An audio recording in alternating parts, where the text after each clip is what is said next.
Welcome to another edition of the Best Business Minds, where we interview business leaders and academics that write thought provoking books. I'm Marc Kramer, a serial entrepreneur who consults with family businesses and entrepreneurs. Today is our guest is Dan Gingiss. Dan, welcome, and please show the cover of your book. Sure. Hello, everybody. Thanks for coming. This is literally hot off the presses. I just got it this week. It's an advanced copy of my book, The Experience Maker, and it'll be available in September for purchase, but available for pre-order now. And thanks for having me, Mark. Oh, it's a pleasure to have you, and I loved your book. Dan, can you first tell the audience a little bit about your background? Absolutely. So currently, I am a customer experience speaker and coach. I work for myself. My joke to everyone is I like working for the Dan better than I liked working for the man. But I did work for the man for many years, over 20 years in corporate America, at big companies like McDonald's, Discover Card, Humana. So cross industry, mostly in marketing, but I evolved over time into digital experience and really fell in love with the ability to connect with customers and to really use customer experience as a marketing vehicle. So even today, I like to say that I sit at the intersection of customer experience and marketing. I speak I speak like a marketer because I am a marketer, but I really feel the importance of customer experience. And that's what the book is about as well. Yeah, that's what I was going to ask you next is why did you pick this particular title for this book? Sure. So the Experience Maker is the name of my company and also the name of the book. And the idea behind the term the Experience Maker, this is not a description of me. The term is really about trying to get other people to become the experience maker at their business. Now, when I worked at Discover, I do feel like I became the experience maker there. I was in charge of creating experiences, of eliminating barriers and customer pain points, of being that person who, as my boss once said, always wears the customer hat in every corporate meeting. That's the experience maker. And my book is aimed at, and my coaching services are aimed at teaching other people to be that person in their business, to always be looking at the details from a customer's perspective. It's so easy for us to get lost in the business perspective, to say, oh, let's do this because it's going to make us more money. But sometimes we're making more money on the backs of our customers, and it's causing people to leave our business, which means we're actually losing money while we're making money, but we're not tracking that part of it. And so I always try to teach people to focus on that customer element, make sure that you solve every business problem from a customer perspective. And then the subtitle is How to Create Remarkable Experiences That Your Customers Can't Wait to Share. So what this is really about is I'm going to teach you how to create great experiences that people want to talk about. And as a marketer, the holy grail of marketing is word of mouth. That's what we're all trying to get. Now, we can do that either by creating a viral video, which if we all knew how to do that, we would do it every day, or we can do it by creating experiences that people want to talk about. And it's really based on some research that showed that customers are more willing to share positive experiences than they are negative experiences. Now, that may seem backwards because you go onto social media and mostly what you see is people complaining about negative experiences. But the reason for that is that consumers don't have a lot of positive experiences to share. And when I'm speaking in front of a large audience in a keynote presentation, I'll often ask the audience, raise your hand if you remember the last time a company wowed you and you couldn't wait to tell people about it. And a couple people raise their hands. Then I'll say, raise your hand if you remember the last time you were disappointed by a company. And every hand goes up because we all remember that, because we've all had that experience. So my belief is if we create more positive experiences in the world, we give people what they want to share, which is positive experiences. And it allows us as a company to change the sentiment about our brand and really to break out from the competition and get people talking about us in the way that we want them to, which is very credible and very authentic, talking about how they had an outstanding experience with us and they recommend us to others. Before we dig into the book, I always like to ask this question. What are the three things you would like readers to walk away with before we really dive in? Sure. I think the first thing is I want you to walk away with this idea that we spend as collective companies so much more money on sales and marketing than we do on customer experience. And it doesn't make any sense because our customers are the ones that are paying our paychecks. They are keeping the lights on. They're the reason we're in business. But what happens is as soon as we get them as customers, we tend to ignore them because we're so focused on bringing in even more customers. And one of the concepts I talk about in the book is called the leaky bucket. And this is about customers that are leaking from your business, that are leaving you, usually for the competition, and usually without even telling you, because they're not getting any sort of experience once they're there. And we all know how difficult it is to get a new customer. One of the things that we can do to relieve some of that stress is to keep the customers we have. So that's one thing. I think the second thing is I want you to believe that, or I want you to be inspired by all of the examples that I share in this book. There's probably 50 or so examples, real life examples from real companies that are using the techniques that I teach in this book. Now, is every single example going to inspire you? Probably not, but a lot of them are. And one of the cool things is that the filter that I use before I share an example, and this is from coming in, from being in corporate America and knowing how things work, there's a very simple filter that I use. The idea has to be simple, practical, and inexpensive. If it is not all three of those, it is not going to make it as an example in my book. And so when you see these examples, you should be inspired to say, why are we not doing this? We could do this tomorrow. I don't even need permission to do this if I'm let's say I'm a middle manager or something, because I don't even need to spend any money. I can make this change tomorrow and improve the experience. So that's the second thing. And I think the third thing is that the book will give you the implementation tools for actually getting this done in companies. Because again, having worked in corporate America, I'm not going to recommend something that the legal department isn't going to approve, or that you're going to need so many signatures on, or so many pieces of software and technology that it's going to take you years to implement. I give you simple implementation steps so that you take the stories that you're inspired by, and then you can go ahead and implement them. Yeah, and I thought the book was great and very useful, especially as I'm launching another new venture. I thought there were some really good things to think about there. Well, what's your definition of customer experience? Actually, very simple. It is how customers feel about every single interaction with your company. And the two key components there are the feel part, because perception is reality. If customers feel that your mobile app is difficult to use, it doesn't matter what your programmers say. It's difficult to use, right? So the feeling part, the perception is the reality. And then every part of the experience, that's the other really important part of the definition. We often think of customer experience as the part where we're directly engaging with the customer. Maybe they're on a customer service call, or if we have a physical presence, it's when they walk into our store or a restaurant. But there are so many other parts of the experience that are not right in front of the customer. It's the part where they're researching. It's the part where they're applying for a credit card. It's the part, if you're a B2B, where they're reading over your contract, or they're paying your invoice, or they're looking at your legal disclosures, or they're trying to find something on your website. These are all parts of the experience, and they all add up. And what we see from research is customers are getting less and less patient. We don't have as many chances as we used to disappoint them. And so we've got to be aware of every interaction that they have with us. Because if we're really good over here, but we're really bad over here, we're likely not going to keep the customer. You're right. I mean, the competition is so vast and so global that if you're not on top of that, you're going to end up out of business in a very short order.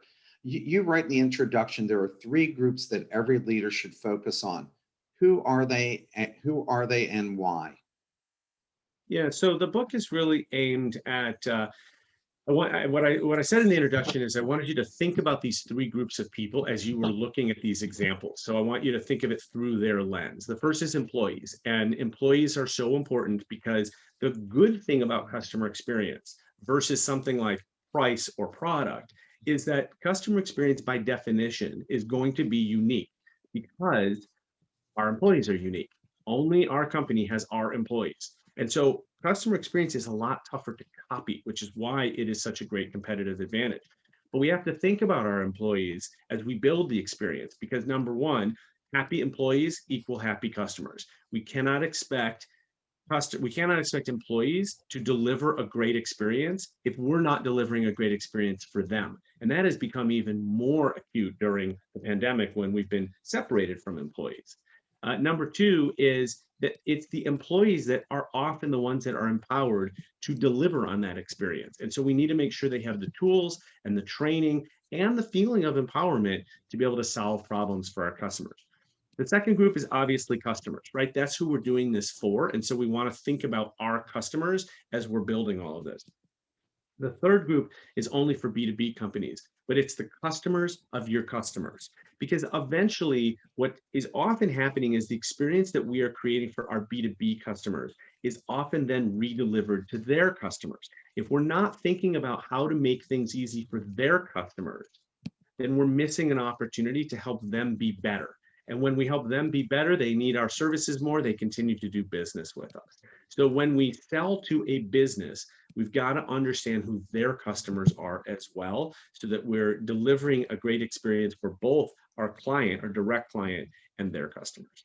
I think very few people actually think about your customer's customer when they're doing this. And certainly, as you know, and seeing you've had in your own surveys, the employees often complain about the company feeling they're not well taken care of, and therefore they're in a bad mood before the day even starts. You quote a variety of statistics that point to a content not having the effect on persuading potential customers to buy one's product or service. What have you learned, and what types of content and how frequently should it be used? So I like to invoke the image of an archery target. So think about this big target, and it's been sitting there for a while, and a lot of people have used it. So there are holes from the arrows all over the place, and some of them have hit the target, and some of them are slightly near the target, and some of them are way on the outer rings, and that doesn't even include the ones that missed the target entirely. That's my vision for how consumers look at content. We are bombarded by content from all sorts of companies in all sorts of channels. We've got blogs, we got videos, we got podcasts, we got all sorts of stuff coming at us, emails, tweets. It's hard to keep track of all of it. And the problem is that so much of it is not relevant. And so it's left to the customer to sift through what's important. I think that one of the best ways to combat this as a company is to stop focusing on trying to put so much content out in the world for your prospects, and start focusing, as I said before, on your existing customers, the ones that are actually keeping us in business. First of all, they're going to tell you what kind of content is relevant. All you got to do is ask. And one of the things, I know you're going to ask me a question about this a little bit later, so I'm foreshadowing a bit, but one of the really key components that I come back to a number of times is the necessity of talking to your customers. I don't mean finding out their NPS score. I mean, NPS is a great, net promoter score is a great statistic. It tells you how you're doing, but it doesn't tell you why you're at that score. And really the best way to get to that is to talk to your customers. You can do it in a survey form. Even better is to pick up the phone and call them. One of the things that I did when I was at Discover Card, and this was mandatory for directors and above, and I recommend this to every company. Every month, we were required to go to a meeting in which we listened to actual customer service calls. Now, these calls were not allowed to be cherry picked. They had to be random. And we would shift every month a different area of the business. So we might listen to credit card calls one month, and home loans and personal loans and student loans, in other months. But what was fascinating is we would sit and listen to these calls, and there were two things we would look at. The first was, how did the agent do, and what kind of coaching would we give to the agent to help better solve the problem? But the second was even more important. It was, why did this customer have to call us in the first place? Because they had to call us with a problem, which means that somewhere in our experience journey, something broke or something didn't work the way we thought it would, causing a problem. There's an old adage in the contact center world that if one person calls, it means 100 people have the same problem. And just the other 99 don't bother calling. And so we really listen to these customers. And I'll tell you, when you hear the emotion in their voice, the frustration, the anger, it will change you. It will cause you to act in a way that a report can never do. When you actually hear, and that's why we refer to it as the voice of the customer. I'm talking about the literal voice of the customer. It also helps to hear, what does your customer sound like? Are they older? Are they younger? Are they, do they have an accent? Do they have, where are they from? You don't get that from reports. You don't get that from just demographic tables. You get it from talking to them and learning about them. And those are the ways I find that will allow us to create much better content that is way more applicable and relevant to our audience than just the target method of throwing a bunch out there and hoping that some of it hits the target. I have to tell you, you're totally right because I do a lot of marketing plans and execution on them. And I had an accounting firm, one of the big regional accounting firms, and the guy pulls out a book for me where they surveyed their clients, but has their names and what they said. And I said, that's like asking your kid if you're a lousy parent. They're never going to tell you, but they'll tell somebody else. And Yeah. so I said, I'll tell you what, I'll bet my entire fee that one of your top 3 clients are leaving. Got that business right away. And I did. I found their second largest client was already in the last interview to replace them. And they were a $250,000 a year audit client. So without Marc, talking to these people. yeah, I'm so glad you said that because there's a phrase that is often used for something else, and this is a family program, so I'm not gonna. You guys will figure it out, but it's silent but deadly, Uh-huh. and those are the most difficult customers, are the silent ones, because the silent ones pick up and leave. They don't tell you they're leaving, and they don't even tell you why. But I can almost guarantee you they're leaving for your competitor, and so it's a double loss, right? You've lost a client, your competitor has gained a client. And the worst part is you don't know why. And so one of the things that I always recommend is don't ever be afraid of complaints, because when customers complain, they're doing it because they care. They actually want to stay doing business with you. They want you to fix their problem. If they didn't care, they'd just pick up and leave. And again, those silent but deadly ones are the worst ones. So when customers do complain, put on, your thick skin and don't be offended by it, but be willing to take the feedback and do something about it. I told you that I tell all these stories in my book. I also tell stories in my keynotes, probably 12 for a typical keynote. I always survey the audience afterward and ask them specifically which stories resonated with you and did any not resonate with you. I can tell you the ones that people say didn't resonate are no longer in the keynote and didn't make the book. So I am constantly updating my examples to make sure that everything resonates.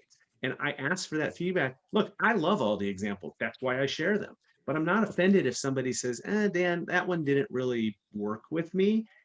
I'm not going to be offended. I'm going to change and make it better. And I think every company should take that tack of listening to complaints, because thank goodness your customer is complaining. That actually means they want to stay, versus the one that you said, Marc, which was on the way out the door and not even going to tell them what was wrong. Now, when I would do these interviews, I would tell the clients, I said, nobody knows what you're saying, only what you've said. But if I find out they're leaving, I say, I won't tell them unless you give me the permission. And 99 times out of 100, I got the permission. I mean, I did it for a big money management firm, saved them $1 billion in new inflows because one of the biggest banks in the country was leaving them. And once I found this out and I was able to relay it, the executive vice president of this enormous global money management firm called them up, got on a plane that day, and flew down to the city that this company is in. So doing those things, or especially have an outsider do it, is probably the most important thing you could possibly do. One of the questions we have from a guest is, do you see a difference in the will and capability to engage in a customer discussions on the phone or Zoom? Oh, interesting. I don't know exactly the answer to that question, but what I will say from a personal perspective is what I have found on Zoom is that Zoom allows us to have a more personal conversation than even if we were meeting at a conference and we had a cocktail in our hand. I'll give you an example. I was networking with somebody a couple of weeks ago, and as soon as we turned on the Zoom call, I noticed that he had a framed Michael Jordan jersey behind him. Now, I'm from Chicago, and I actually have a great story. I once delivered a pizza to Michael Jordan, the Oh, man, the legend, and that was an that's not the immediate. one he spit on, right? No, no, no, not at all. Of course Okay. not. But that was an immediate connection that we made that we would have never made in person because I would have not known that he was a Michael Jordan fan, or it would have been tougher for me to get. So I love the concept, although I don't have any data to support it. I love the concept of getting your customers on a video call because you will learn so much more about them. We've also think about what we've learned from each other over the last years. We know each other's significant others. We know each other's kids. We know each other's pets. We didn't know that when we were going to the office and talking to people, or meeting with people, or going to conferences. And by the way, we can use that, right? That is important. If you have a CRM and you know that you have a client who has a pet named Spot, put that in and think about where you might be able to use that, because maybe the holidays come around and you're sending out gifts, and maybe you send something for Spot, and I'm telling you that will absolutely wow your customer. So when you have this ability to learn more about them, use that in the future, and I definitely think Zoom can be helpful for that. Telephone I, is I, I've used it's Zoom quite often for these kind of interviews in the past year, and I think it's great. The phone was good because it was like being in a confessional. If they didn't at that point, if they didn't have to look at you, they told you everything you needed to know because they didn't have to stare at you. But you're right in terms of the Zoom, you get to see people's backgrounds and develop a rapport with them. Yeah, I mean, I think at the end of the day, it's sort of a slope, right? The best would be in person. The next best would be Zoom. The next best would be the phone. Then you get to the digital channels where really you're reading responses, and that is so much tougher. You got to get the emotion, and you got to understand the personality of the person to really appreciate the feedback. How effective is advertising today, as it's still a good place for businesses to funnel money? So, yes, we absolutely have to still be advertising. And I'm not suggesting that we not. I am suggesting that we take a look at our advertising and marketing budgets and we compare it to the budgets that we're spending on our existing customers. It is so overwhelmingly unequal that there is room to funnel marketing and advertising dollars to the existing customer base without really ruining the marketing plan. And that's all I'm saying, is that if we spend all this money to bring in new customers, but then we don't have a good experience for them, all we're going to do is churn. And and when you churn, and when you have a leaky bucket and you're losing customers, that actually makes it tougher on the sales and marketing team, because now they got to recoup the people that they've lost, plus they have to hit the gains, right? And so that's why when you look, especially now at startups, you look at investors and private equity firms, and then even as we go public, you look at the public markets. Retention is becoming such a metric that people are paying attention to. If you can't keep customers, then who cares if you're good at acquiring them, right? And so that's really what I'm saying. I do think advertising still works. I would say my general feeling there is, remember that advertising is the beginning of the experience. So if you want to advertise to me in a way that is relevant in a channel that I happen, if you meet me in a channel that I'm in and provide me with relevant advertising, fantastic. Mark and I were talking before the show that we're both really big baseball fans. I listen to Cubs games on the radio all the time. I can't believe how annoying some of the radio ads are. I always try to imagine the people that are sitting in the conference room saying, "Yeah, this is a great ad," when I'm like, my ears are bleeding. It's so annoying. And that's the beginning of the experience. There's a particular charity that I will not name that has the most annoying jingle on the radio, and I will never donate to that charity. Now, I know that sounds like it's harsh, right? But I'd rather donate to a charity that doesn't annoy the you know what out of me. Right, And sure. so, from an advertising perspective, we have to remember that that is the first experience that we have. And one of the reasons why I love this intersection of CX and marketing is that I really think marketing's job now is, in essence, to promise the experience that the rest of the company is going to deliver. Now, marketing is also getting saddled with some of the task of delivering on that experience, which is great because it improves the consistency of the experience. But basically, that's what advertising is doing. It's saying, come buy our product, come use our service, and here's what you'll experience when you do. And we just need to remember that once we promise that experience, we got to be able to deliver on it through the rest of the company. No question. One of the questions we have here is, will you please speak to whether in your experience, it's more productive to have an internal person conduct the feedback conversation with clients or a third party. Third party typically doesn't get defensive when they hear negative comments, whereas an internal person often does. But there may be other factors that favor internally conducted feedback. Your thoughts? Yeah, great question. I think you can be successful with either. The internal person, obviously, you don't want it to be the person that's working with the customer. So let's say you're a B2B SaaS company, you have a customer success team that is in charge of working with the customer every other or on a day-to-day basis. Those are not the people that you also want to talk to the customer in terms of feedback. You want somebody else from a different department who, again, is not going to be offended if they tell me, what I want to know is if you're working with Joe and Joe is annoying you or Joe is not delivering, I need to know that so that I can either help Joe deliver it or find somebody else in the company who can. They're never going to tell Joe that because they don't want to hurt Joe's feelings. So I think I think either internal or external can work. The benefit, of course, of internal is they just know the business and the product more, so they may be able to ask the right questions. Whereas with an external, you're going to have to script them a little bit more, and they may miss the nuance of, say, a follow-up question, right?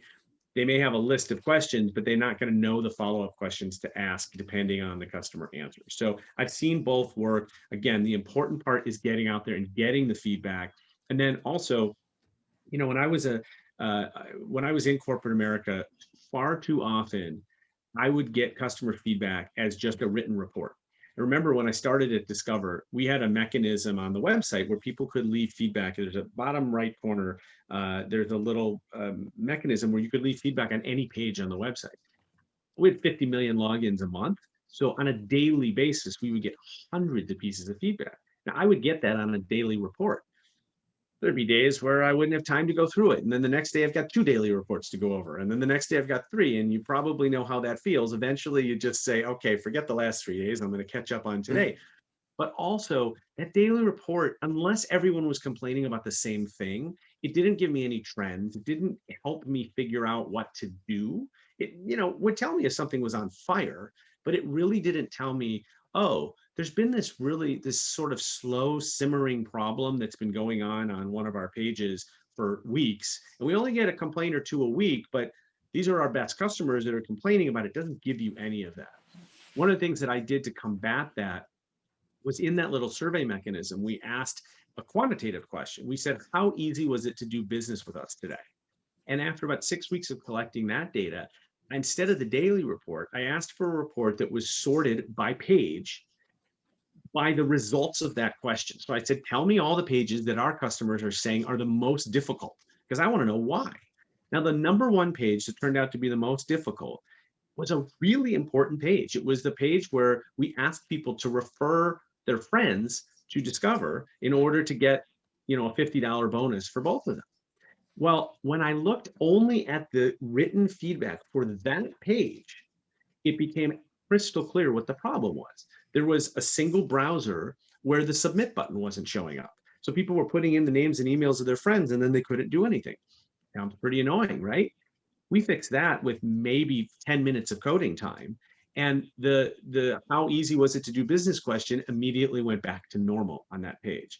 But the reason for me telling you this story is that I had to look at the data in a different way in order for it to be useful to me, because there weren't enough people complaining about that page that I could see it on the daily report or see any sort of trend. But when we turned it around and we looked at it from the perspective of people are saying this page is difficult, now that's the quantitative data point. Let's go to the qualitative. Why is it difficult? It was immediately easy to see. The next thing I did was I went to the next 99 most difficult pages and we fixed everything on those 100 pages.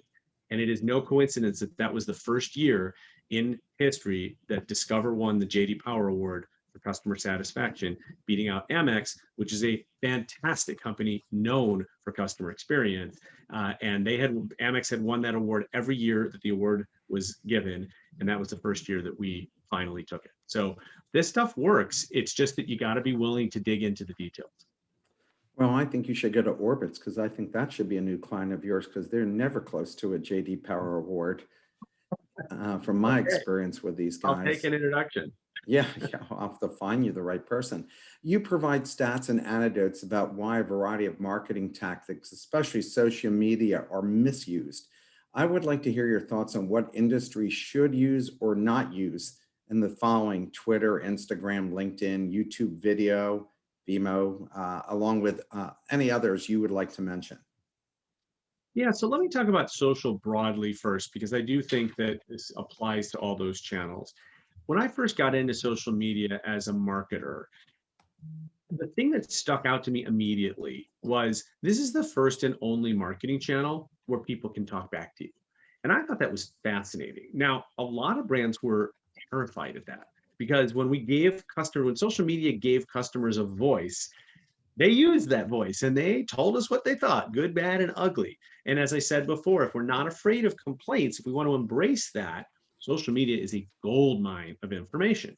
It also allows us, when we are responsive, which is one of the key pillars of my methodology, it allows us to create a relationship with customers in a way that we never could before.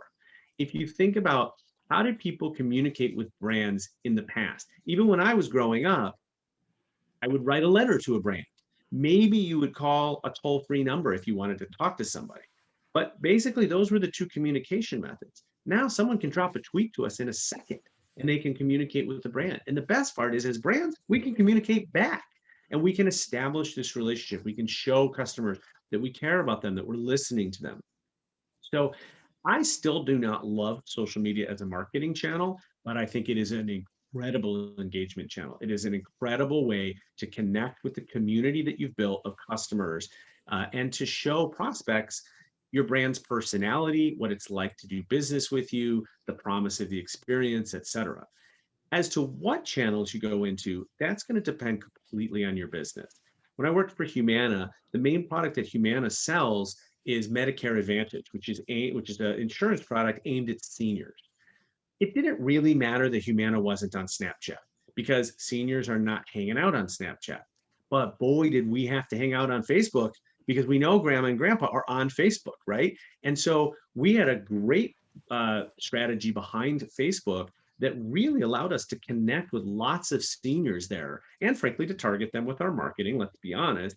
But we knew that that's where seniors were. And so we spent almost all of our social media resources on a single channel because that's where they were. Depending on your business, you may have to be in one, two, three, four, five, or more channels. The question is, where are your customers? I will say that any channel that you want to market in, you should also be prepared to service in. And even channels like Instagram, where it's not really thought of as a service channel because people don't use it that often. If you're going to be out there posting pictures, you got to make sure that you're ready for somebody to comment on one of those pictures saying, I'm having a problem with your product. Because what happens when we market in social media is social media by definition is interruptive, right? So we're scrolling, we're looking at cat videos and baby pictures, and then either we see an ad or we see an organic post from a brand. But this is interrupting our fun of going through those videos, right? Now, sometimes we'll see an ad or we'll see a marketing piece from a brand. And let's say the brand wants to tell us about their new product that they're offering. But that we don't actually care about the new product, but seeing that brand name sparks a reminder in our head. Oh, I've been meaning to ask them, I'm having this problem about something else. And so what do? We respond to their marketing ad with our customer service problem. And people do that all the time. Companies wish they didn't. But the reality is if you're going to be interruptive, you're going to spark that memory for people and you're going to cause them to respond in a way that is not. I mean, what we want is we want them to respond and say, "Ooh, so excited about your new product." But that generally isn't going to happen, right? So anywhere where you're marketing, you do have to be ready to service. What's the best way to use search for driving business? So I just had a great experience with a client of mine that was not using search hardly at all. And we spent the better part of 2020 building up content on the website to really improve their SEO result. And it is amazing what that can do. We tripled the amount of volume to the website and we tripled the amount of keywords that the company was ranking for. And all because we put relevant content onto the website. It doesn't matter if you ever even market the content. That's not the point. The point is that search is such a valuable channel because when people are searching, they are demonstrating intent, often purchase intent. Now, think about that compared to what I just described on social media. I'm scrolling, I'm scrolling, I'm scrolling, and you have to interrupt me. I'm not in a purchase mode when I'm looking at cat videos. You are trying to get me in a purchase mode. But when I have searched for something, it is because I am already showing that intent. And it is absolutely critical that we're there to either answer the question or, share the details that the person is looking for. So I love search and organic search, SEO, as a way to get your brand out there and uh, to answer questions and to create relevant content for prospects and customers. You mentioned the book that direct mail is still very effective. What industries use it best, and what's the right formula for maximizing its potential? I grew up in direct mail. It was my first job out of college, so I still have some love for it. And interestingly enough, I spent 4 years in direct mail, and I then learned, this is a true story, that my great great grandfather was apparently credited with creating the first windowed envelope. So, the little Wow, with clear it's space for huge. the address. I mean, who knew, right? But so obviously it was preordained that I go into the direct mail business. Look, especially in the United States, I understand in Canada as well. I think all over the world, we are getting less mail now in our mailboxes than we did 20 years ago, by far. And what that means is that we're actually looking at the mail that we do get. Gone are the days where you get a stack of mail this high and you're just garbage, garbage, garbage, garbage, garbage, because we're not getting that much. So you get 2 pieces of mail. Heck, by the time I've gone from the end of the driveway to the front door, I've already opened both pieces of mail, right? So the open rate is so much higher than something like email, right? Where we get tons and tons of email. Email has become what mail used to be. The other thing I think is really important in the B2B space, or really anywhere, in B2C as well, it's such a great way to connect with people in a physical space. A lot of the conferences that I've been speaking at over the last year, which of course have all been virtual, have added some element of, they send a box to all the attendees so that we can do something together, so that there's something that we share. Maybe we are eating the same snacks, maybe we're whatever, but there's something that brings people together, a giveaway or what have you, that would have happened in person and now we're doing through the mail. I've also found, as a recipient in corporate America, of many, many, many sales pitches via email, which I usually ignore. One of the sales pitches that got my attention was someone sent me a book in the mail. And, especially when people go back to their offices, we get even less mail at work. So we're going to have almost 100% open rate on mail at work. And you send me something that's bulky and looks like a book, of course I'm going to open it.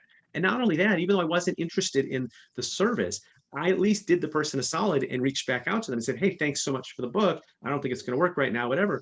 He wrote back to me and said, thank you so much for responding. Even though it's a no, at least I can cross you off my list and I don't have to bother, continue going after somebody that isn't going to be a customer. So I do think direct mail has a lot of opportunity. And one other hint I'll share from my book is there's a wonderful company called Punk Post. It's PUNKPOST, and they allow you to go onto their website or mobile app. And if you want to send a card to somebody, let's say a thank you card, a birthday card, whatever it is, they have different cards that you can select, and then you write what you want said in it, and they hire an artist to hand write the card. Beautiful handwriting. They'll put images on or drawings and all this. It's literally a work of art. And even the envelope is unbelievable. And you get this envelope in the mail and you are absolutely opening this. And what's interesting is that they find that recipients of these thank you notes often save them. When we were in offices, they'd hang them up on their cube or their bulletin board, and they're constantly reminded of you. Now, that probably doesn't happen when you send somebody a thank you email. Whenever I work with clients, I always send them a Punk Post, and it's something that makes me stand out. A typical Punk Post will cost you $6 or $7. which is about as much as going to the store and buying a Hallmark card and putting a stamp on it. So it's not particularly expensive, but man, it is a wow. And it's a great way, again, to use direct mail as a way to, show some appreciation for a customer without spending a ton of money. It's funny you mentioned that because I got that for my birthday from one of my close friends, and I thought it was his girlfriend who wrote the note. And I said, "Oh my God, Lisa's handwriting is like a work of art." I kept going on and on about it. He finally said to me, "No, I was using Punk Post." Uh-huh. Yeah, But it it's was, I great. ended It up really, keeping it because it was so gorgeous. One of the questions from one of our listeners is, what kind of tools should I know about for using direct mail as a startup? that's a really good question. And as a solopreneur, I'm trying to figure that out as well, Mhm. because I'm actually working on a project where I'm sending out my new book to a bunch of influencers. And because I talk about experience, I want to make sure that I create an experience, and I'm not just going to put it in an envelope and send it to them, right? I need to kind of practice what I'm preaching. And so there are a lot of companies out there that do gift boxes or other types of things where they can help you assemble things. Obviously, it all depends on budget, right? I can spend $50 a box and I can spend $500 a box. It's very easy to do either one. But I think Punk Post is a great tool. There is another, man, I can't remember the name of it, but there's another tool that you can basically upload addresses, and if you've got an item, basically they'll drop ship it for you. Again, it depends on quantity. I do a lot of stuff myself, just because I'm a solopreneur. But if you're over a certain quantity and you're going to be able to take advantage of like postal discounts and stuff like that, you really do need to talk to a commercial printer or a drop ship company that knows how to sort that and can get you those discounts. So that's the best advice that I have right now. How about telemarketing, which I find quite annoying, but don't take it out on the telemarketers because I know they're just trying to make a living. Yeah, I don't recommend telemarketing. I think we're all over that channel. I think the number of times that I'm blocking numbers on my phone, it's unbelievable. And they just keep, it's like playing a game of whack-a-mole. You get rid of one number and another one comes up. So I don't think it's an effective channel. And I think that the nuisance factor is just too high. That even if let's say you make 1,000 calls, you sell 10 people, and those 10 people are worth the expense of making 1,000 calls. You got to keep in mind that you also annoyed 9,990 people, and those people talk, and those people have friends and colleagues, and so I think the brand damage is can be potentially very high as well. The only exception I would say, again, as we were mentioning before, is if it's a service call, if you're calling to find out how a customer is doing, if you have no sales agenda at all, I think it's fine. But I think calling to sell is not particularly effective. And there's even companies out there, again, Discover is one of them, that decided to make it a company policy that when you call customer service, they won't sell you on anything. Now that's a big change, right? And we all have called our credit card company in the past, and you always know that moment right at the end. There's like a little pause. Okay, here comes the sale. They're going to try to sell me on something. And Discover realized that customers hated that, and so they just stopped doing it. And I think it takes brave companies like that to say, okay, we're going to make our money somewhere else and not at the expense of annoying people. So I say no to telemarketing, but I'm open to if anybody wants to debate me on that, I'm happy to have someone take the other side. Yeah, especially if they're a telemarketer that's on here. But we do know one thing is if they buy your book and send it to a prospect, they are sure to get a conversation going and more than likely the sale, right? Exactly. It's a great way, buying a book that you like, not even my book, buying any book. Mhm. I've said, here's one of my favorite books. And as we go back to the SEO discussion, They Ask You Answer by Marcus Sheridan will teach you how to do this SEO thing and how to create and answer questions for your customers. I have sent this book to a ton of customers and clients that I know will really benefit from it. And so yes, if you'd like to send my book, I would love that. Thank you. Yeah. But it's really about what I would suggest you do is you find different books for different customers and show them that they know you, right? So if I'm going to send Mark a book, it's probably going to be about baseball, because I now know Marc really likes baseball. And that's going to have a much bigger effect on him than even a business book. Now, if I'm going to send him a business book, I'm going to figure out, okay, well, what business is he in? What kind of topics is he interested in? And so I think a book is a great gift for a customer or a prospect because it's not particularly expensive. And you can, with a little bit of research, you can figure out what's going to be relevant to somebody.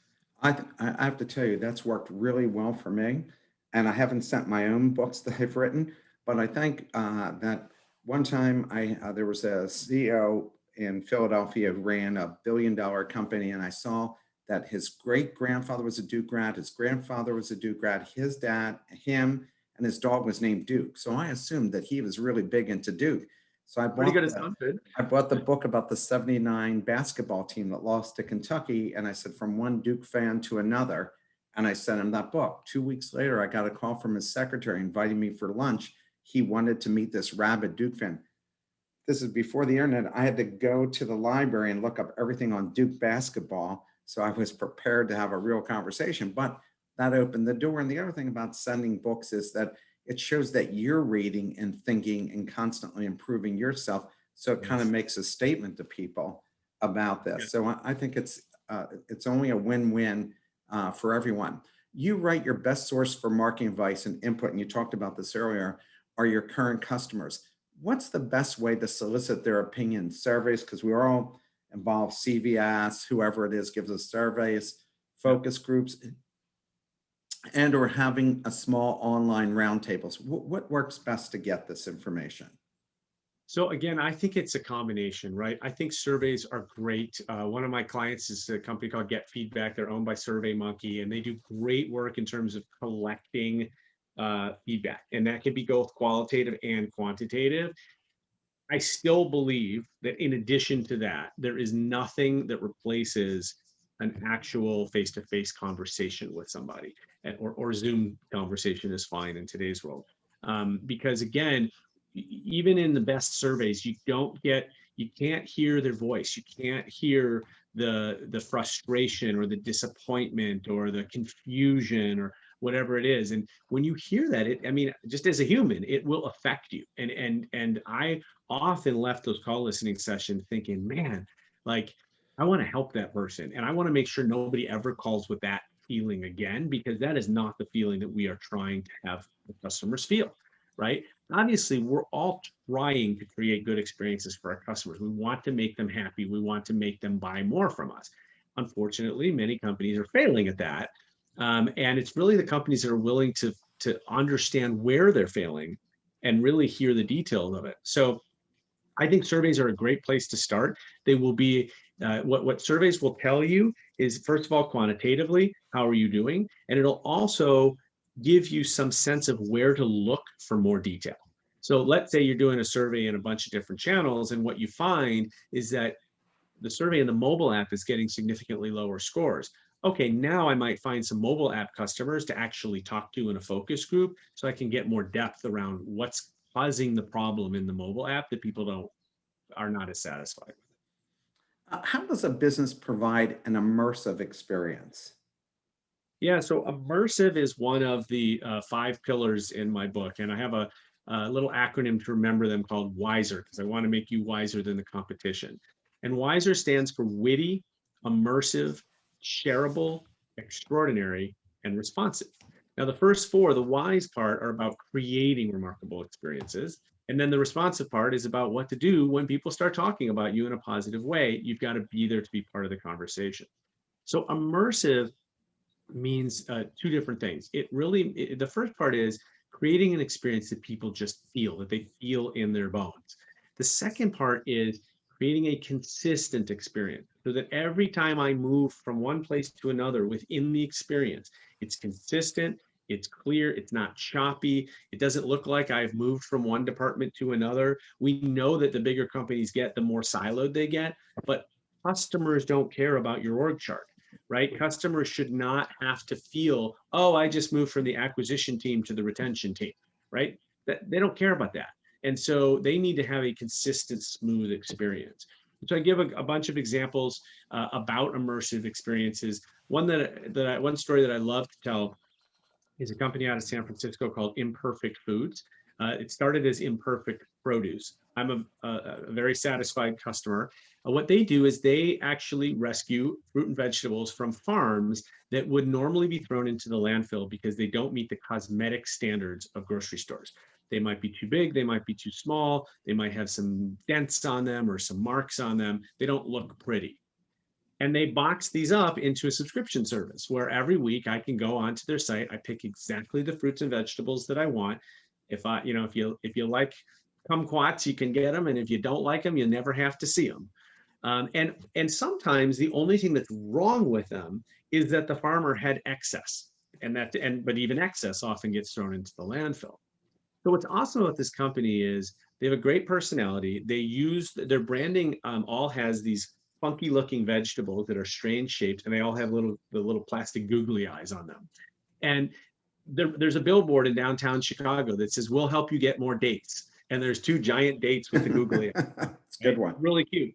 And then when you go onto their website, you see these two entangled carrots that like literally grew together, and they've got googly eyes on it. And so when you go through the experience, everything fits. It fits their brand personality. When you get the box has some funny things written on it. You actually like want to look at look at the bottom of the box and all that because it's fun. It's a fun experience. And then when you open up this stuff, one of the things that they do that keeps me going is they measure the exact amount of produce that Dan has kept out of the landfill, as well as the water and the CO2 that I have saved farmers by not having to have them replant. When I go on the website, I see my numbers continue to go up. And when I hit certain milestones, they send me a surprise in the box. They sent me a reusable shopping bag and a note saying, "Congratulations, you hit 100 pounds of saved produce," what have you. I think I'm pretty close to 1,000 pounds at this point. And the point is that the experience is so immersive that even though I could just as easily buy even better looking produce from the grocery store, I want to keep doing business with them. I like what they stand for. I like how they treat me. I like the products. I mean, the produce is delicious. It's great. As long as you just get over it's okay if I've gotten a zucchini that's like the size of Montana, right? It's like zucchini. It's great. And so that's what an immersive experience looks like. It's at every part, from the marketing to the actual consumption of the product, to the digital portion, the website, the mobile app. It all fits. It all works together. They probably don't have to do much advertising because word of mouth probably kills it for them. As we're running short of time here, somebody asked, what survey company did you mention? Could you repeat that survey company? Get Feedback. They're a client of mine. They are owned by SurveyMonkey, which you probably are familiar with. I use them all the time. Yeah. And so Get Feedback is sort of the company version of that. And they do some great stuff. If you want to do what we did at Discover and put a survey mechanism on your website to collect feedback, they're a terrific company. Tell them Dan sent you. Yeah, we'll let them know for sure that Dan sent them. So we have another question here from one of our listeners. Do you or your customers go to academic research for input knowledge to excel at creating superior immersive customer experiences? Read that to me again. Sure. Do you or your customers go to academic research for input knowledge to excel at creating superior immersive customer experiences? I know you use that for the research you did for your book, but do you use it also for immersive customer experiences? So that's a really interesting question. I have never been asked that question before.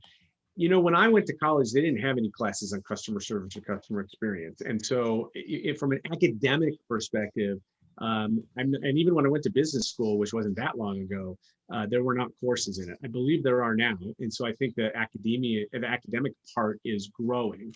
I do look a lot, and as you pointed out in my book, I do turn to research a lot. So when companies do research studies and they've surveyed consumers or what have you, I do turn to that quite a bit to learn from. And then I think also, to me, the best place to learn, and always has been, is real life examples. because this isn't an academic exercise, right? In order for me to describe an immersive experience, I really got to show you one. It's just gonna, that's how it's gonna work. And so I've always felt, and this is also a little bit my own personal thinking, that, I've never believed that just because I'm the one on stage or I'm the one that wrote a book, that you should listen to me, right? I always supplement what I'm talking about with real life experiences, because I want you to see how this works in action and be inspired by it. I'm going to give you the idea, and then I'm going to show you something inspirational to say. And again, what I said at the beginning, I want you to walk out saying, man, why are we not doing this? We could do this almost immediately. And so that's where I would look. I'm not sure that I've ever seen, truly academic studies on this stuff, because I think customer experience is still fairly new. Yep. Also, I'm going to, I just if you would like, totally up to you. I'm going to put a link in the Zoom if you are interested in imperfect produce. Yes, it's an affiliate link. So I get $20 and you get $20 off of your first box. So if you have any interest in it, go ahead and check them out. But I love them. Well, that sounds great. And also, I'm going to put I don't have anything affiliate, but I will put the website for Punk Post as well if you'd like to check them out. They are a wonderful, wonderful company. Yeah, and people have been putting it down as you've been saying it before. You mentioned in the book that you suggest companies ask the question, who isn't your customer, and why should you ask that? Yeah, so I love that. And this is really aimed at B2Bs, I think, more, although B2Cs can certainly learn from it. But the truth is we waste a lot of time trying to sell to people that are never going to buy our product. And so if we know who isn't our customer, we can actually save a whole lot of money, a whole lot of time, a whole lot of resources, and a whole lot of frustration from our sales team to have them only focus on people that are. That's why that guy that I called and said, hey, I'm not interested, the one that sent me the book, he so appreciated it, because I guarantee you, he already had in his little CRM system 17 follow-ups for me. And now he doesn't have to do that because he knows I'm not the right fit. And I think it is a valuable activity to go through to figure out not just who your product is or service is for, but who it isn't for. What are the most this is two more questions, and we're going to let you go for the day, and you've been fantastic. What are the most devastating mistakes companies can make that can destroy customer relationships? I think the first is not listening to your customers. It all starts with listening to your customers. Again, I said before, you got to have a thick skin, because customers are going to tell you what you're doing right, which is great, but they're also going to tell you what they don't like. Now, the stuff that you're doing right, don't gloss over that. You should be doing more of that, right? So if people really like the fact that, I don't know, you send them balloons on their birthday, then keep doing that and do that for more customers, right? But if they really can't stand your hold music when they call into customer service, you may have not ever given consideration to hold music. By the way, there is a story about hold music in the book as well. And how taking that's what we call I have a podcast as well called Experience This, and we refer to stuff like hold music as the required parts of your business that you can still make remarkable.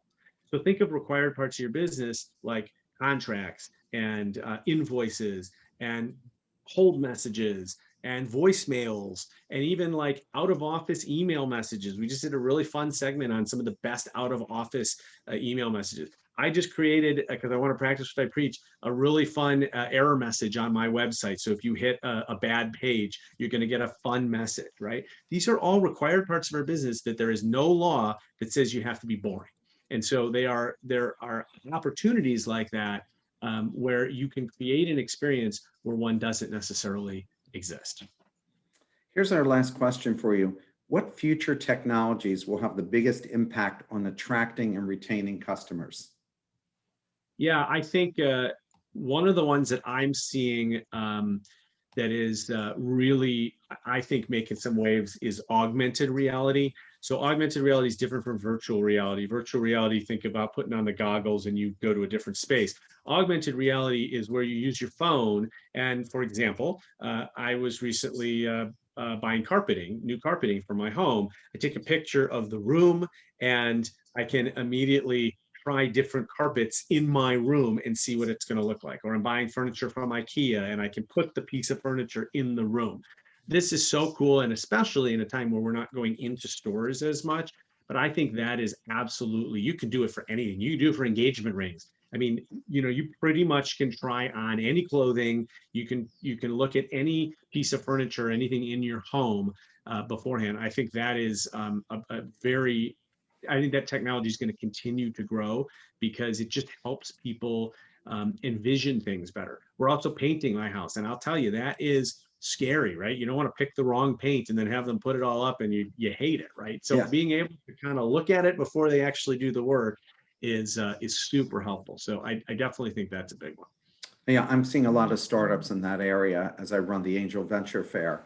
We're getting proposals from all over the world, people looking to raise capital in that area. Dan, you have been fantastic. I noticed that practically no one dropped off during the entire time that you spoke, so we know that they were very engaged and got a lot of great information from you. I want to thank everybody from around the world because we have listeners from 38 countries that listen to the show. So we again appreciate it, and we look forward to your next book. This was the second book you wrote, correct? It is, and let me launch this one first before we start talking about book 3. But I appreciate it, and thank you all for being here. And thanks also for the questions. I love getting questions. If you want to connect with me outside on LinkedIn or Twitter or on my website, I'm happy to answer any other questions you have, and I love engaging with people. Well, I'll make sure they get that information. Have a great weekend, everybody. Have a safe weekend. Take care. Bye-bye.